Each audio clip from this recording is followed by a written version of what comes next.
I'm more upset with Greg Biffle. He's the most unprofessional little scaredy cat I've ever seen in my life. He wouldn't even fight me like a man after. He needs a freaking whooping. I'm going to give it to him.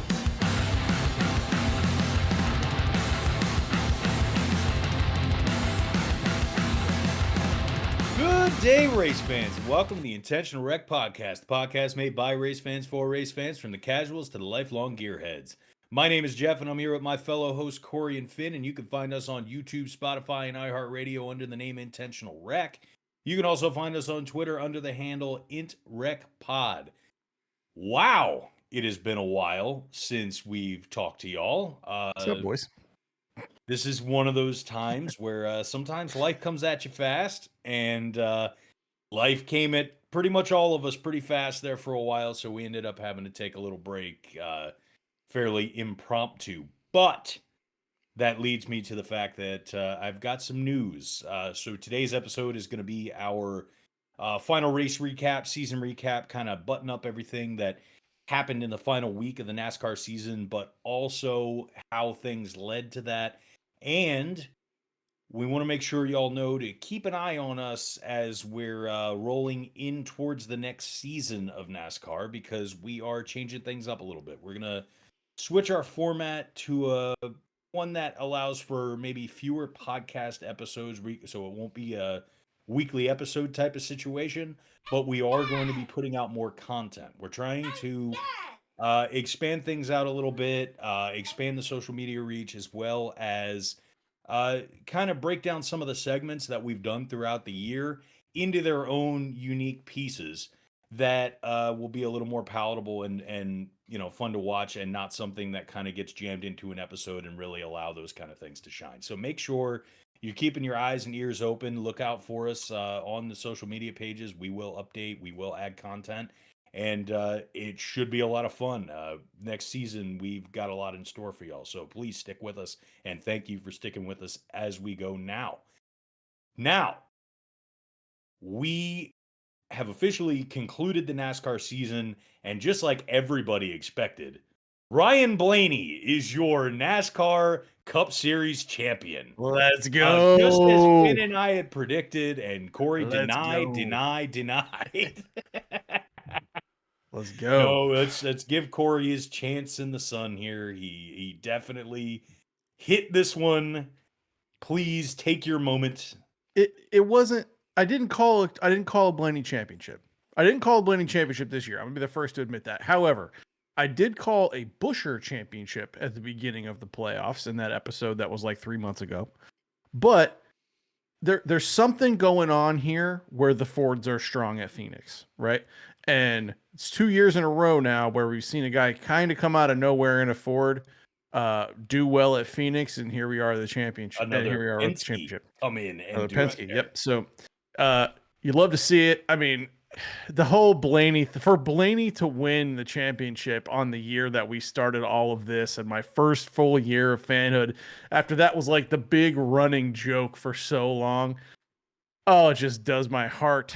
It just makes my heart so happy. No, I mean, to just have been so right. right. And again, that's a testament to it's okay. When we first did the podcast, and when you enter in a sport when all your buddies know so much more in a give and take, and that isn't a stab at you. Nope.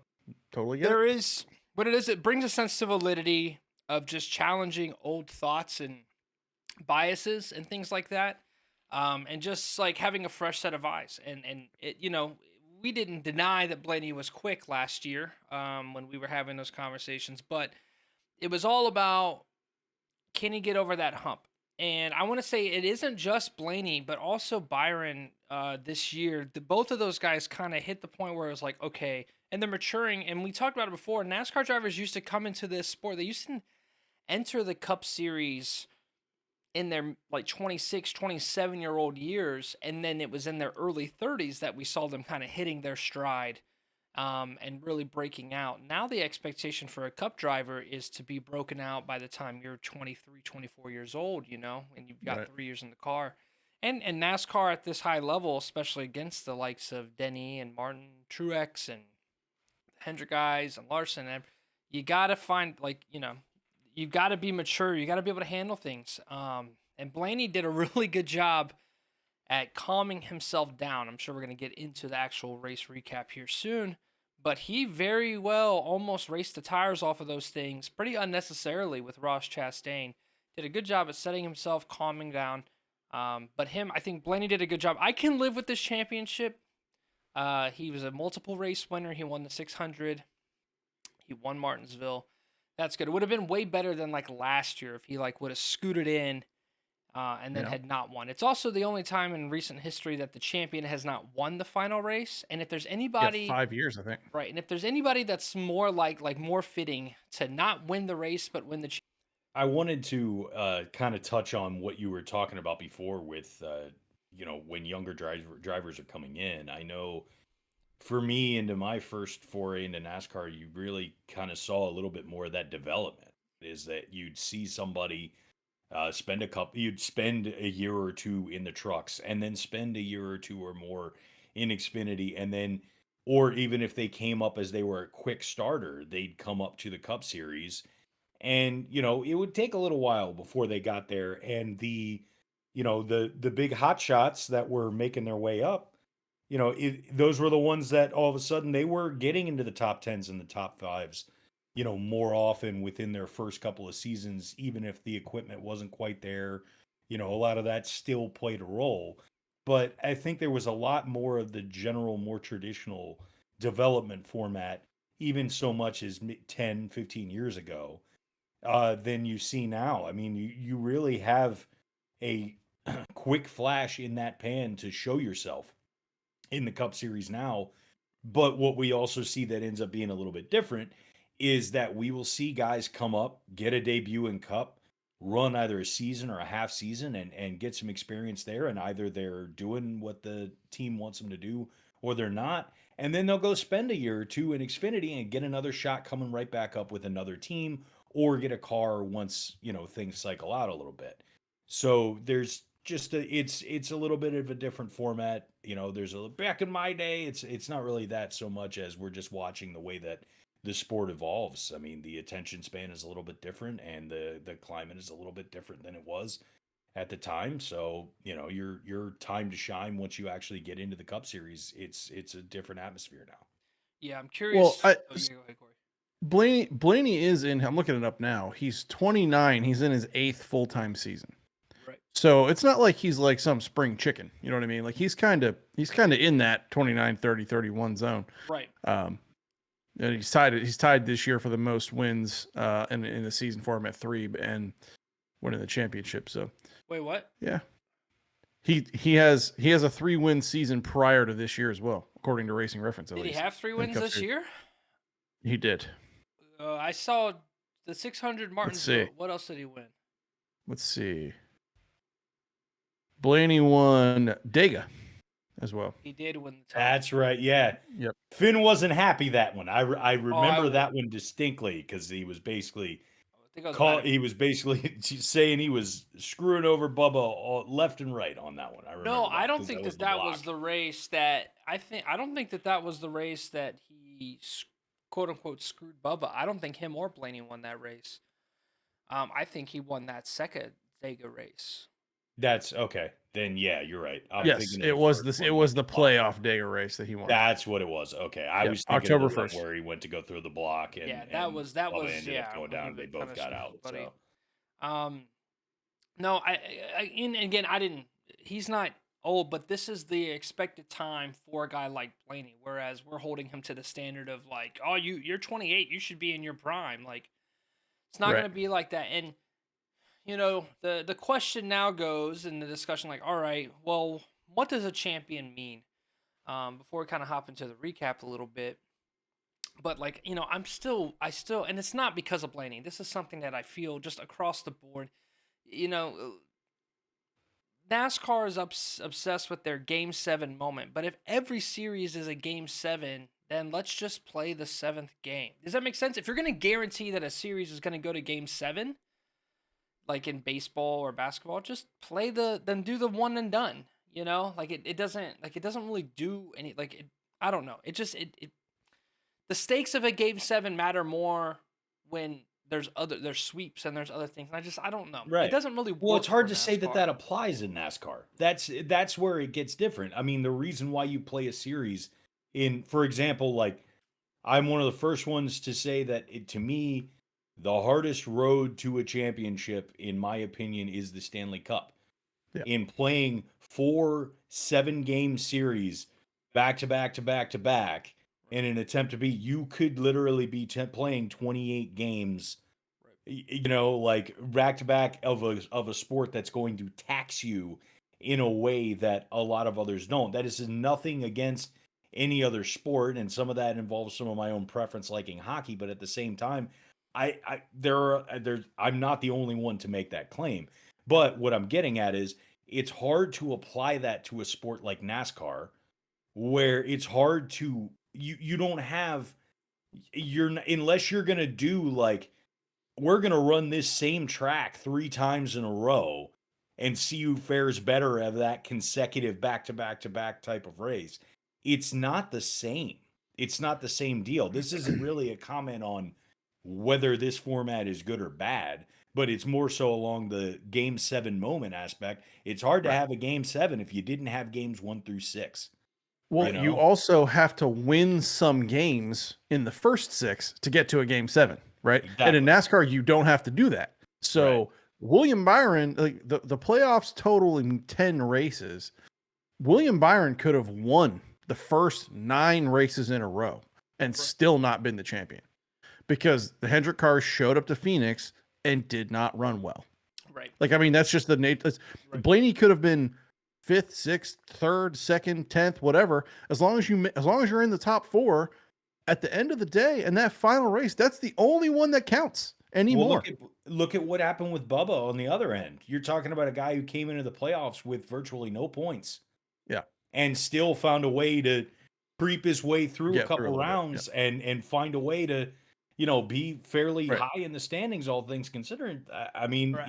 there's got to be credit for that. I too, love the rounds. The rounds don't bother Sure, me all yeah. that much because Right, it is right. exactly what we want. You're gonna have 3 different kinds of tracks in that round, and you're gonna have to find a way to be successful on them. And it tests your ability across all of the tracks. But then when we get to the championship, and I kind of started talking about this offline yesterday with you guys, and I'll re up the point, which is not so much for you guys to answer it, but if you're a supporter of this championship race, I would ask you, would you be okay if we did a NASCAR and oval based series, did all of their racing, and then we went to Watkins Glen for the championship race?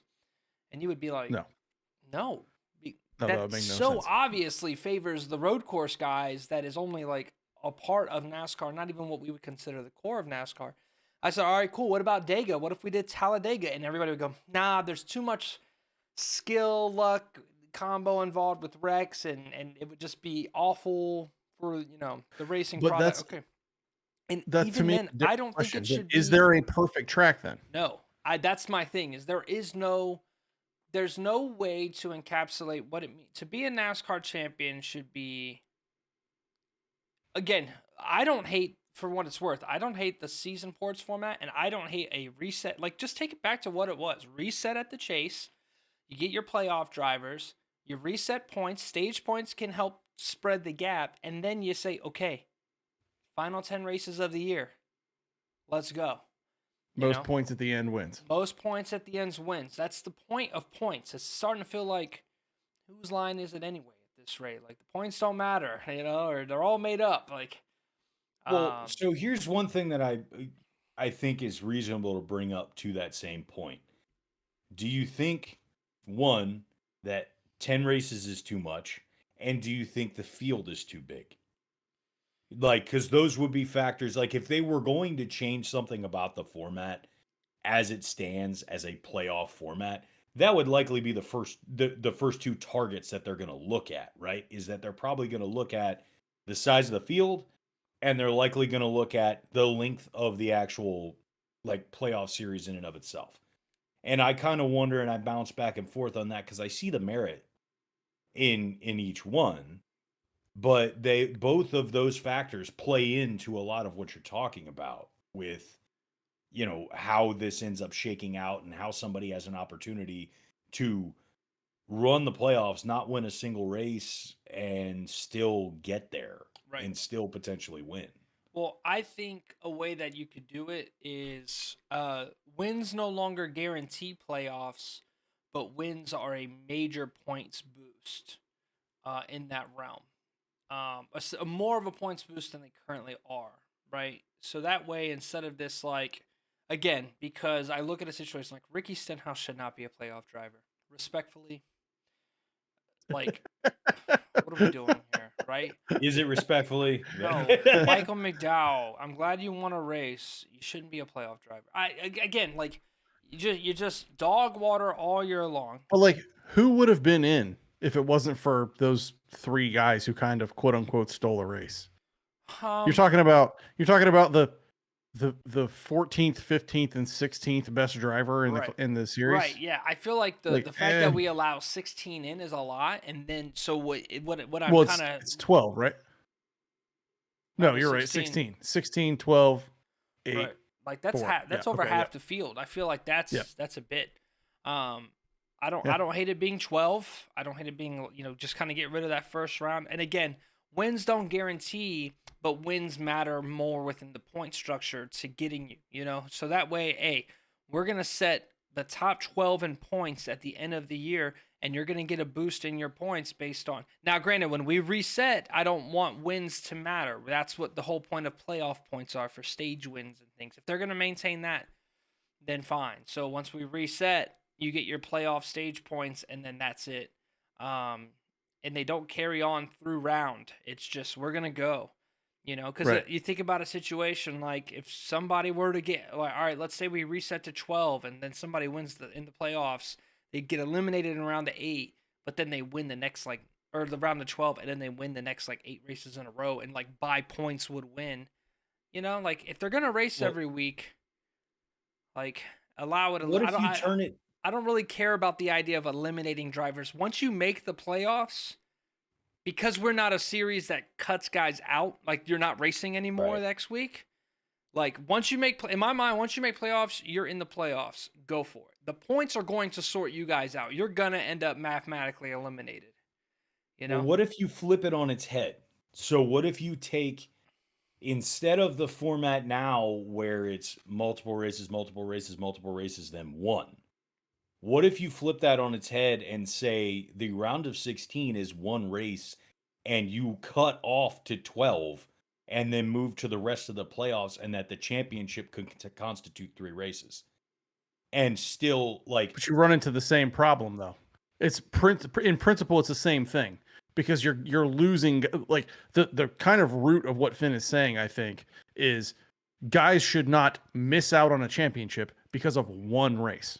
Right. And if you just are taking that same concept and just putting it at the beginning, I see where you're going with that and it makes sense, but you're going to run into the same thing where you have to make wins not matter. And it's okay, whoever is the 4 lowest finishing guys, you're out. And now the real playoffs start. So it kind of is creating this little bubble week. You're really just doing the same concept as a championship race. That was the 9 idea weeks earlier. Right. Well, that was shoot. That Well, was the idea. now, was do a bubble. where I do think it could be, we could do what's called a last chance situation, which is, say we cut off at 11. We say you have to be, or top 10. You have to be top 10 in points at the end of the season to make the playoffs. And then if you finished between 11th and 15th here, then the last race of the year, whoever finished highest of those 5 get to move on. So 10th is guaranteed, and then whatever, or maybe the first race of the playoffs, if you finish in the top 5, then you get to. It's like the version of a win and in, one and in. I wouldn't be. Well, so are you saying that they hold through the playoffs indefinitely after that? Because that's one thing I was thinking about, is it, because you were saying that you're in the playoffs, Right. So if you're holding on to that, if we're talking about the playoffs are what they are and who is in, and then it comes down to the best performance throughout the entire playoff format. Right.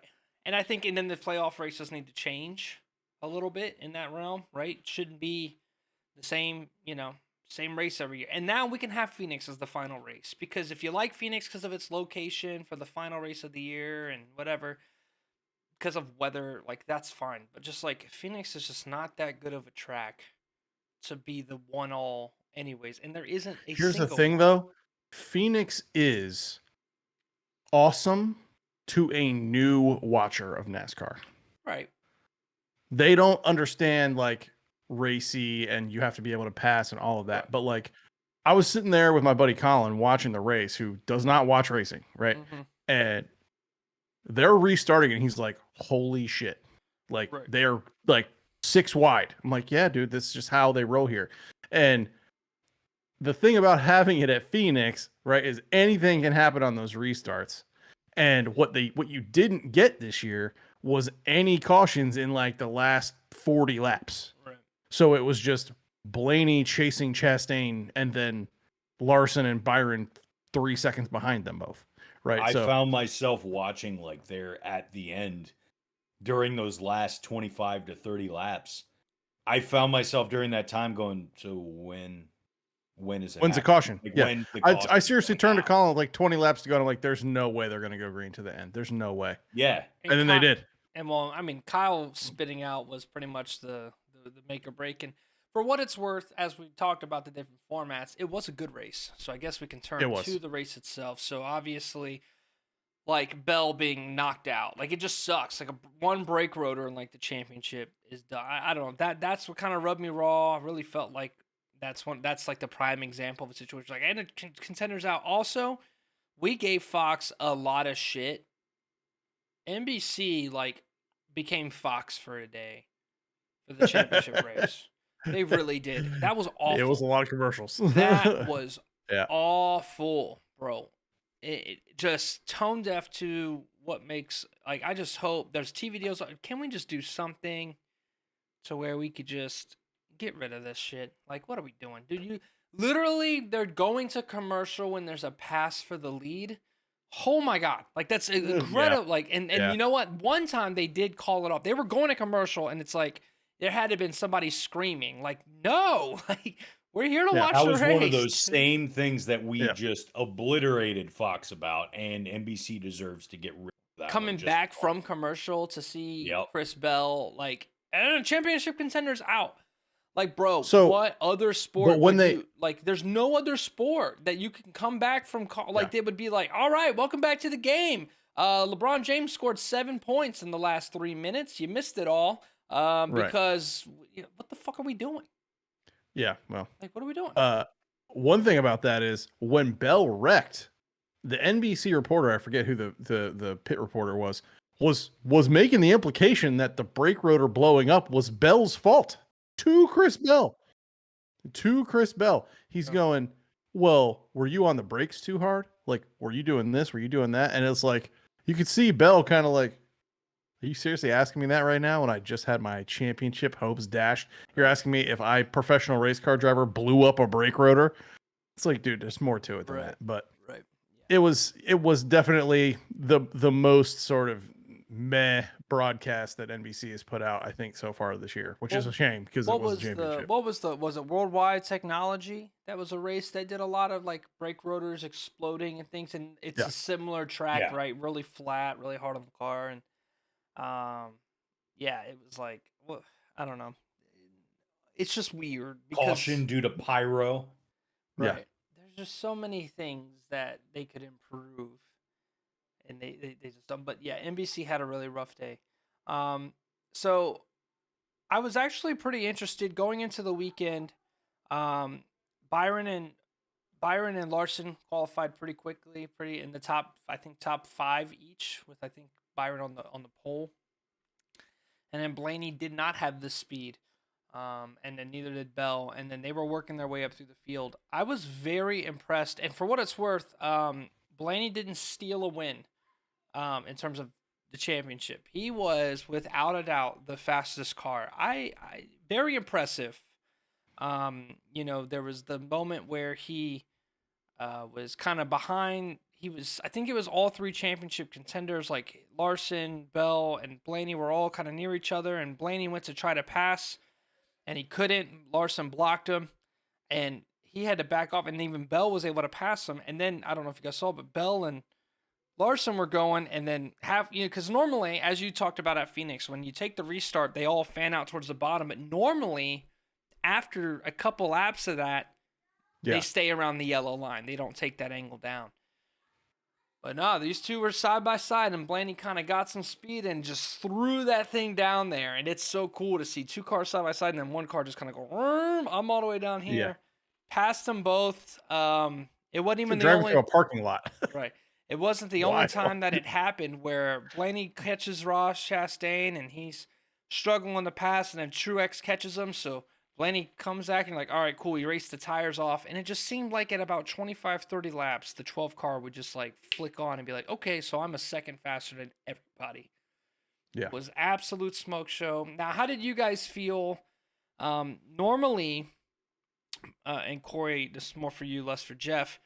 Prior to the next gen, it felt like the Championship 4 guys had about 50 horsepower more than everybody else. If you were to go back and watch like Chase Elliott's championship, I would 100%. I've had that suspicion forever, dude. right? If you go back and watch My entire Chase time Elliott, watching.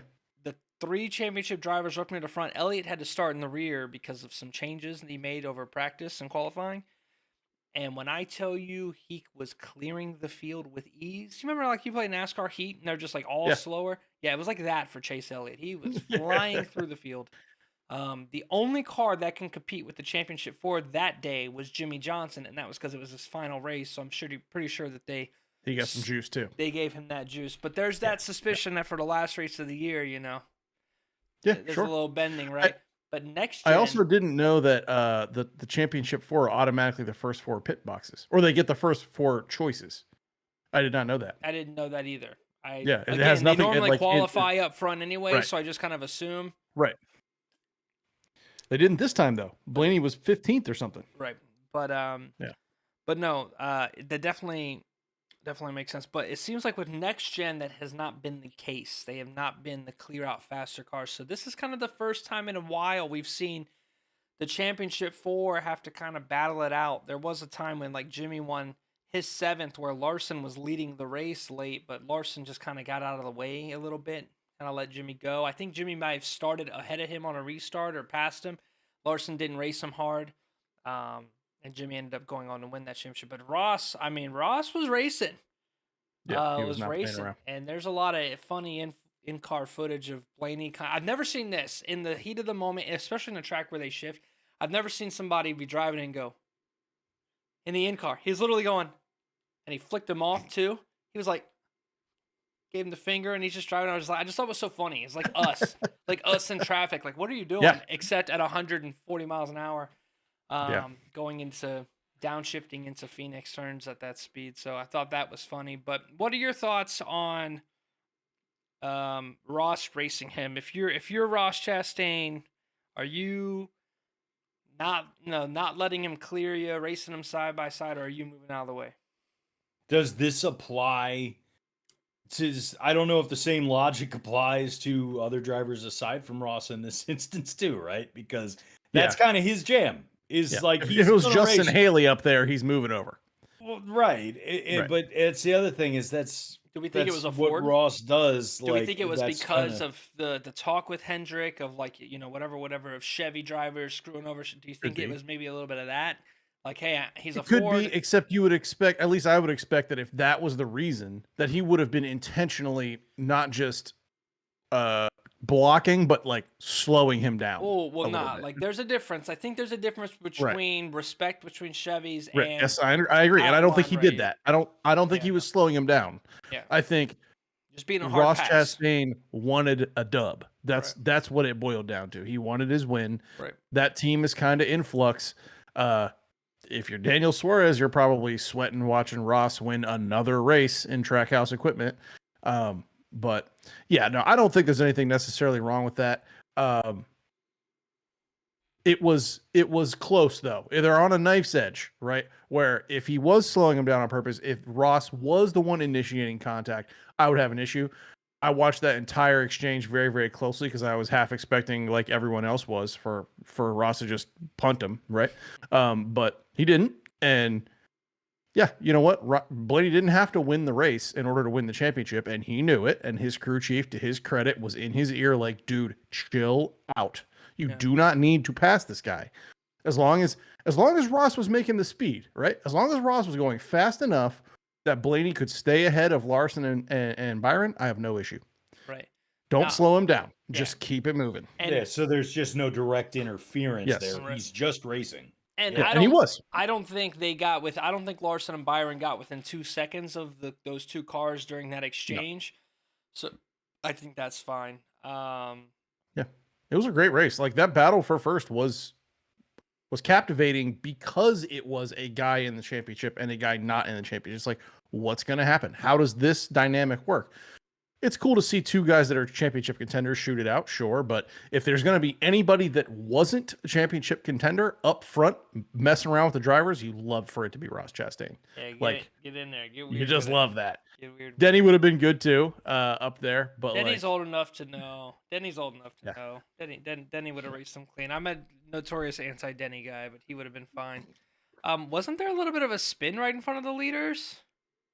Or am I misremembering? Maybe I'm attributing something to one of the other races on the at weekend. one point, Ryan Newman got right in front of them and was sitting in front of Blaney and letting Chastain go. Yeah, I was gonna say, like, of all people, that would have been right. Yeah, Ryan Newman that is one's funny. The guy hard to fast. He was the original Ross Chastain in the situation. So, yeah.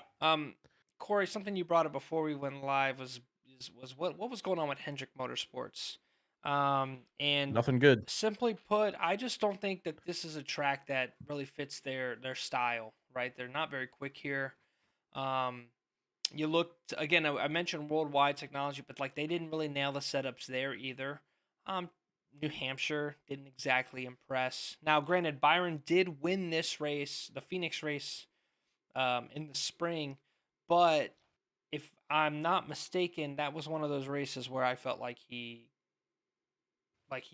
led most of the race, ended up a little bit further back, and then a late restart kind of bailed him out. And they didn't have anything that Blaney had, and I wonder how much that goes to the setup that Logano had last year versus just Penske being pretty quick at that track. So yeah, no, Ross absolutely or Blaney absolutely fastest car. Again, the only guy that could pass it. It's been a long time since I've seen a car that just that had that better long run speed. We talk a bit about like what is long run speed, right? Because the car isn't getting quicker. They mentioned it while he was going through the field, right? Very early in the race. I don't know if you caught that, but they were keeping us dialed in on everybody's changes or all the drivers' complaints on the cars throughout the race, and he had gotten up to roughly right outside the top 10, if not right inside of it, and they key in on what Blaney's saying. He's like, dude, I've got no grip, dude. I'm loose in, I'm loose off. I feel like shit. And then I think Jeff Burton was like, well, he ran the fastest lap that time by. Like, just like, again, so like, yeah, as a NASCAR fan, and something I'll be bringing up in later content to kind of explain more in depth is like, what do we mean by long run speed? Because again, the car's getting worse for Blaney. And that just means it's falling off not as bad as the others, right? He's not getting slow as the others go on. Yes, he's losing grip. Yes, the car's handling worse, but it was handling better than the other guys, or it was maintaining its speed longer. He wasn't really driving the wheels off of it, and Right. Now the ending was It was interesting. it was just a great car, man. Right. Like they nailed it. I mean, and whether he was complaining about it or not, like Hendrick had nothing for him all day. Right, Either 'cause it car. was like And 20 those guys are working together. Right, it was like 20 laps to go. Larson has the lead on Blaney, and Blaney just walked him down and just passed him with ease. Larson couldn't even throw a block. The 12 was so much faster than him. And then once nothing for him. Once he passed him, he kind of didn't check out, but it was healthy. There wasn't really any. Now there was that one sequence where Larson is low and got completely loose sideways. Like you could tell Larson was doing everything he could do to try to stay in front of this 12, and the 12 just stuck so much better. So really impressive. Impressive there. So overall, I mean, I felt like it was a good season. We got to see some old heads kind of perform well. Truex coming in and kind of showing the dominance that we've seen before. It really sucks that Harvick didn't get a win in his final season. but a legend, a NASCAR champion nonetheless. RFK, kind of surprising. Yep. What surprised? I mean, I listed off a bunch, but like, what were some of the things that really popped out to you guys this year as we watched, good or bad, Chris right? Buescher, dude. Hmm. Like Chris Buescher, dude. Yeah. Like, holy crap. What a run. I mean, even like, it wasn't just that, like, oh, he goes and wins a race. It's like he was consistent and like he just turned it on towards the end of that season. That was probably, to me, one of the biggest surprises because I would not have been able to like predict that at all. I know earlier in the season, there were a few sparks, right? And there were some points. I know for at least 2 or 3 weeks in the early part of the season, I had him starting in my fantasy lineup because at Daytona he looked fairly quick. He ran up with a little bit, and then there was a race or two within the first month of the season that you're going, okay, the 17 is in it. He's there. He's got a shot. And then he kind of like fell off a little bit throughout the middle of the season. Then all of a sudden, we're hitting the end of the summer, and Chris Buescher is the guy to beat. Mm-hmm. Who would have, He was come close to my predicting championship that? pick at the beginning of the playoffs. Right, I mean, he was yeah. the hottest guy going into the playoffs. Yeah. For me, it's 0 wins for Stewart Haas Racing. Yeah. 0 for the entire team. 4 cars. Nobody luck boxed their way into a single win. That is huge disappointment. Obviously, it sucks that Harvick didn't get one. Briscoe didn't really sniff it. Almirola, Priest. It was a terrible year for SHR. It really, really was. And it kind of makes you wonder, is there something going on in the background? I know there's rumors swirling about potentially a switch to Chevy after the 2024 season for SHR, which if that happens, I'll be wearing 17 gear so fast it will make both of your heads spin. It will be just out with the if 14. that happens, I'll hop ship to Briscoe. I'm surprised you weren't. I'm surprised you didn't say that you'd be wearing 12 gear, but that's 12 or 17. I mean, Yeah. here's like the Blaney's just always got a special place in my heart because he's now made me It's just just so for what correct. it's worth. If you're just, I mean, obviously Briscoe, I offered to you because he's very, very fun to watch. Yep. Very young guy. Remember, this is a guy that's only in his third season in Cup. He's still spanking new to the league. So Well, there's sure, time. but if he's got a stupid bow tie on the front of his car, I'm not gonna Right, I'm but not what gonna I'm root saying for him. is It's that simple. The NASCAR isn't like football where you grow up where your family lived and you go, all right, well, I'm a fan of this team now. It's not like how that works, right? If Right. your heart cheers for Blaney, cheer for Blaney. You're not gonna upset any Yep. of us. Nobody's gonna be like, you're on the bandwagon. You called it before. You got documented proof that you were a Blaney believer well before. Speaking of which, I need both of your addresses. Oh no! Don't you dare send some Blaney shit to my house. No, I'm getting the Bowman. Corey is officially Corey is now a Blaney broad. I think this is it. Anyone all I say familiar is with NASCAR Twitter has likely seen some of the Blaney broads out there. every week getting I real hyped watch. this past weekend. All I know is every week that I watch the Patriots roll out Mac Jones, I think this is what it's like to be a Bowman fan. Just the post yeah. post Brady dominance, just seeing the 48, a car that just used to dominate so much. Man, I had a lot of patience for Bowman last year. This year, not so much. Multiple times we watched races this year, and it's wearing thin. I could tell just about every. I'm not time gonna that jump week's ship on the in, guy. Again, the 48. I like Bowman as a person. I think he's a great social advocate for the sport. sure. I've always liked the West Coast drivers. Jimmy was a California guy. I've always liked drivers that kind of break the mold, right? NASCAR gets a rep for being kind of a country southern sport, but people don't really realize that the drivers themselves, not so much, right? They're not really. They're from all over. They're from the all Busch over. guys are from Vegas, dude.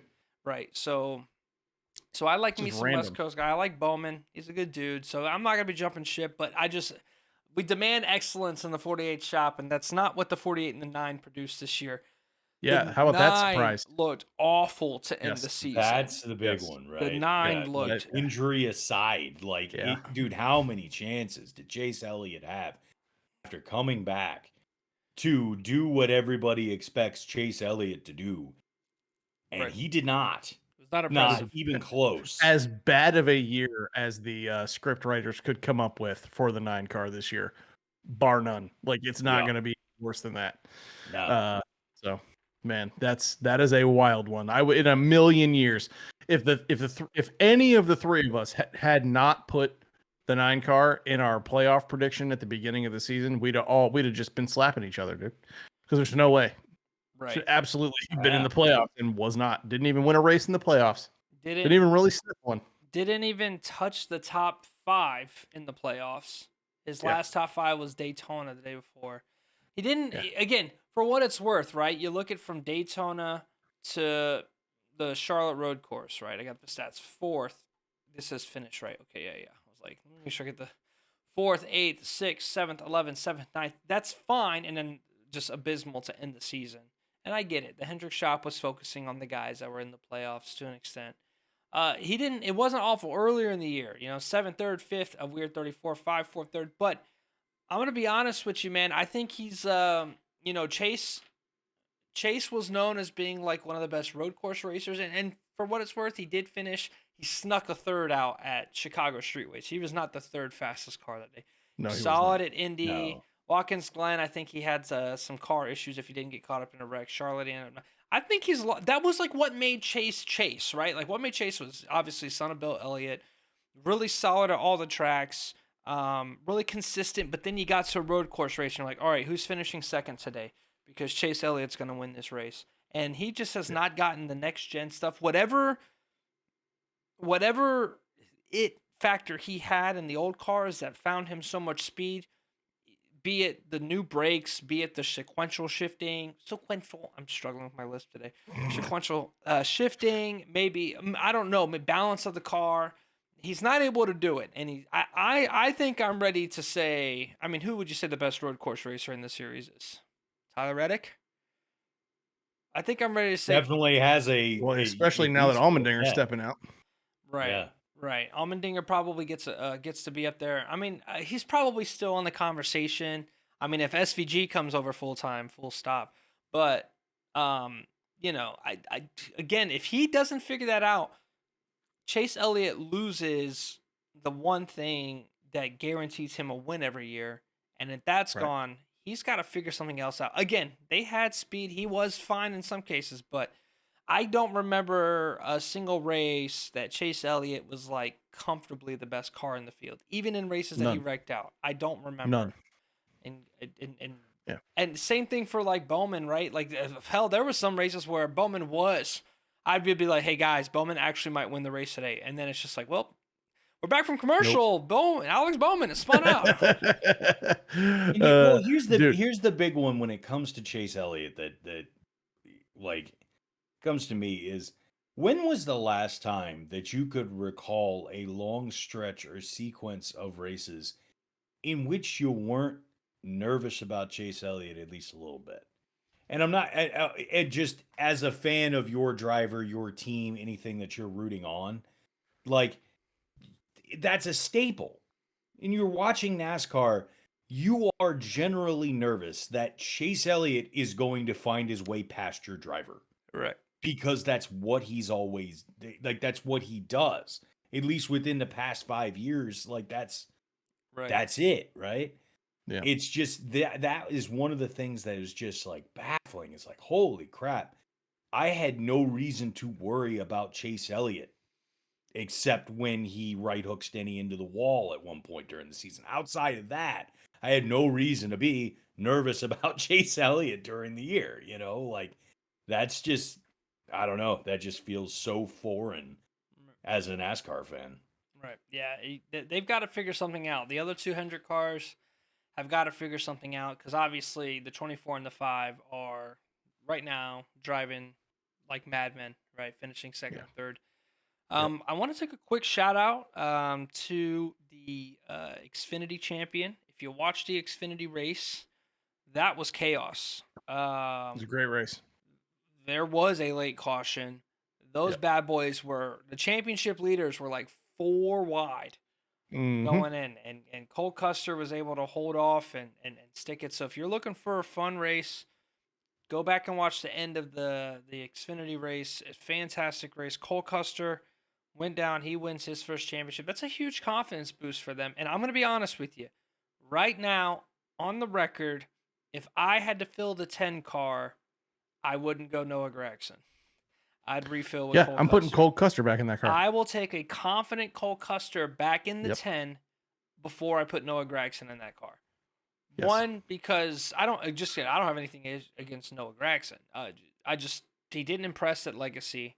Granted, Eric Jones started to look a little bit better later in the season. They found a little bit of speed. Carson Hocevar looked pretty fine in that car, to the point where the notion what the talk was maybe now Legacy Motor Club is good because they're not repairing cars every week. They're preparing, like, you know what I'm saying? They're not repairing, Right. they're preparing cars every week, right? They're Yeah. getting to focus on setups because they're not getting a trash Wendy's car every week. So Yeah. Noah had a really rough rookie season. I think Ty Gibbs is the clear out rookie of the year. I don't think there's any contenders in that realm. Yep. He will win a race next year. I think that's another thing too. You know, you look at the future is bright. If SHR can return to being competitive, I do think that Briscoe wins a race next year. I think that he showed enough in a couple of races to say, for me to be like, all right, I think at least one Stuart Haas car, I would say 3 Hendrick cars, all the JGR cars should be making the playoffs next year. That gives me 4. Reddick's probably making playoffs. Bubba's making the sports RFK. If Keselowski carries the speed, they're going to be looking good. The old guard is moving out, right? We're losing Harvick this year. Amarola's gone. Right. Kurt Busch left last year. Kyle Busch is probably not going to be around too much longer. Logano, maybe. Denny just signed a 3-year deal with JGR, multi-year, but it's a 3-year deal. Well, Logano's here for a while. Logano was, I don't know if I would consider Logano the old guard, if that makes sense. He's what, 35? I think Joey Logano's 32. Really? Well, okay. It's just the hair. He's throwing me off. 33. I'm sorry. Joey Logano's 33. I'm sorry, Joey. I hate to do that to you, but yeah. you did the Again, right this thing. is you kind of Logano. Right. Logano was probably the first driver. Remember, we were talking about that age group of like you didn't really come into Cup until you were like 25 years old. Logano was in Cup at 19. Right. Logano he took over the 20 from Tony Stewart. It was like a big deal. He was this young gun, and he was solid. So Logano is years wise part of the old crew because he raced with those guys. But Logano, for all intents and purposes, this is just his prime now. Okay. And he's a 2-time champ. I very well much think that Logano is going to retire a 4-time champ. That's just my thoughts.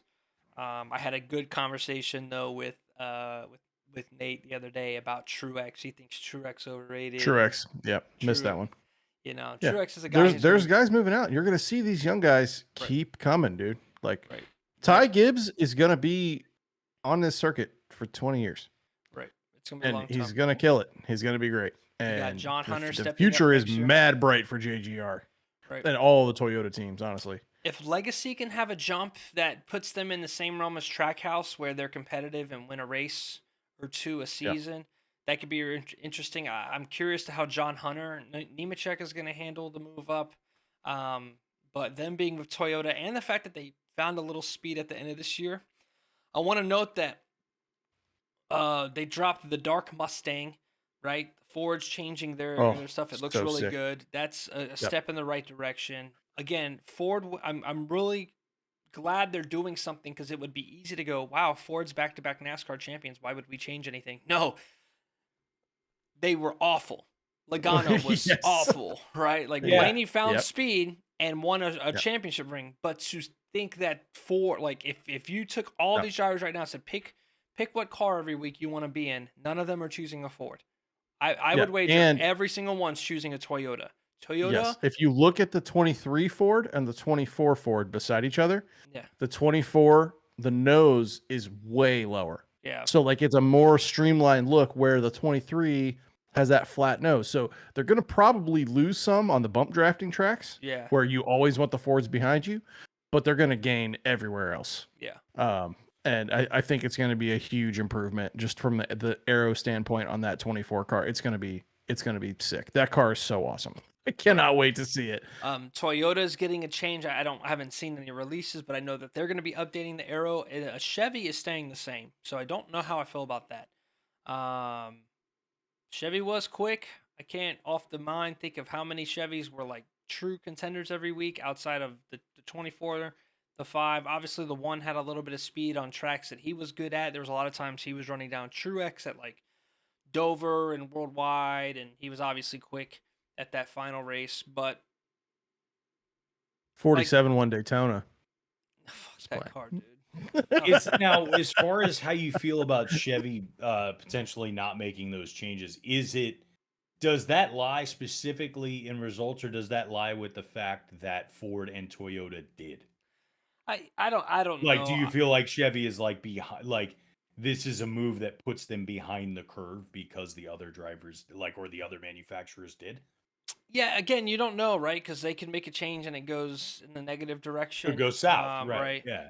I think Chevy's probably happy with the speed that they did have. If you look back to like 2018 when Chevy went through like their dark years and they were just like pretty much not competitive. So like I would imagine they're like, hey, we're good here. I'm very curious what they're doing though. Isn't the Camaro going out completely? Yes. So maybe like that's part of it. Like they don't want to update to a car that's like going out. Like maybe they're there is no new Camaro. right. Like I think the idea would be like there isn't one. Right. They're done. There is no more Camaro. And then they're gonna maybe sunset and do something else. Bring Yeah. back the Makes you wonder. Bring back the Monte Carlo. Monte Carlo, yeah. Yes. Clean, baby. I don't know what it's gonna be, but I mean, yeah, the Camaro's out of production. Like, I don't think they're making it anymore. Maybe next year, and that's it. Like, it's Give me very the soon. Impala back, man. It may be that. It may be that. So, but overall, I would say a solid season, a worthy champion. No major controversies that I think got left unsettled. I think everybody's going to go into next season with a clean start. There's no big rivalries to think about. Ross pretty much cleaned his stuff up, I think. Yep. Agreed.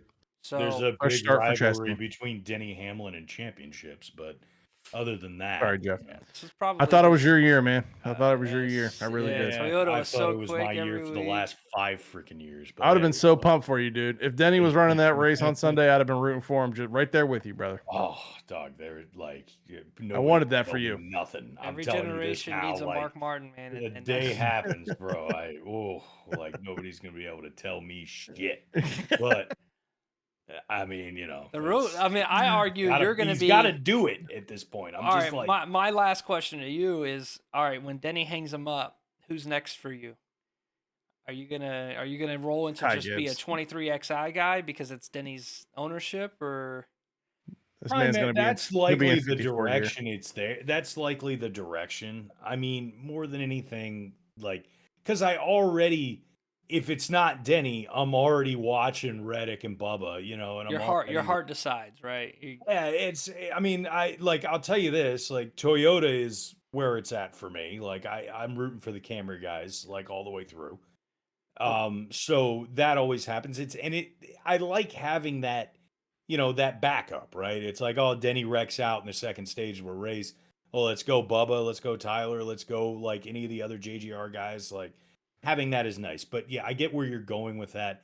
And to be honest, it probably like shifts more towards the 2311 guys. More primarily, it's probably Bubba. But then at the same time, If somebody dope, if I have to pick JGR, it's going to be Chris Bell. gotcha. Well, what if somebody dope goes to the 11?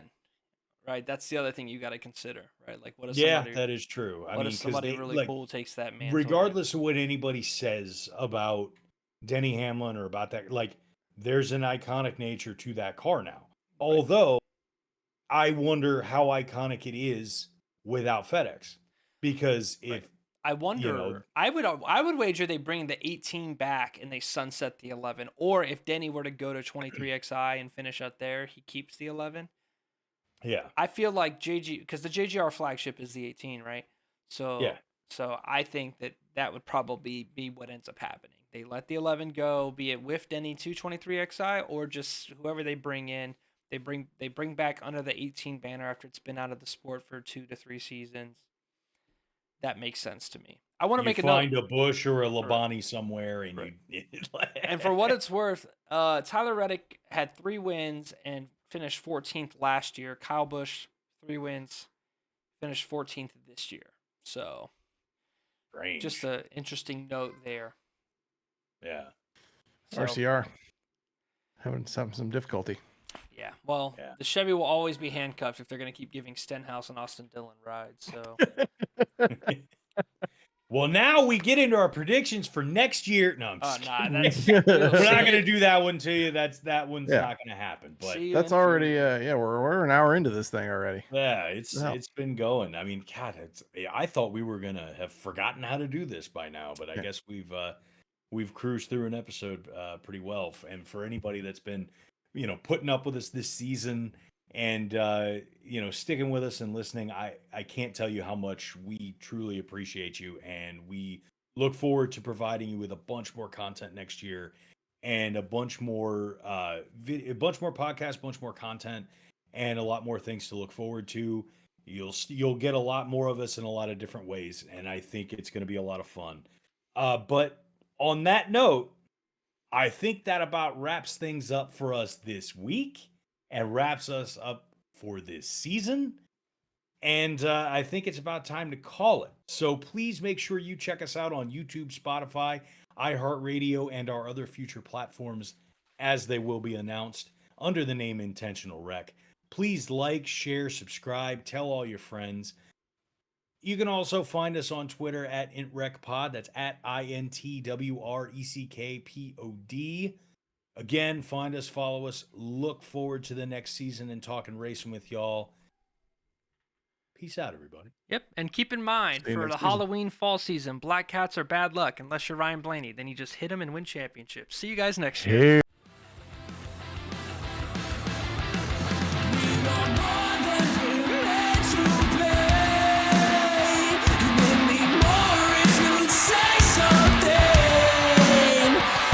Can take what you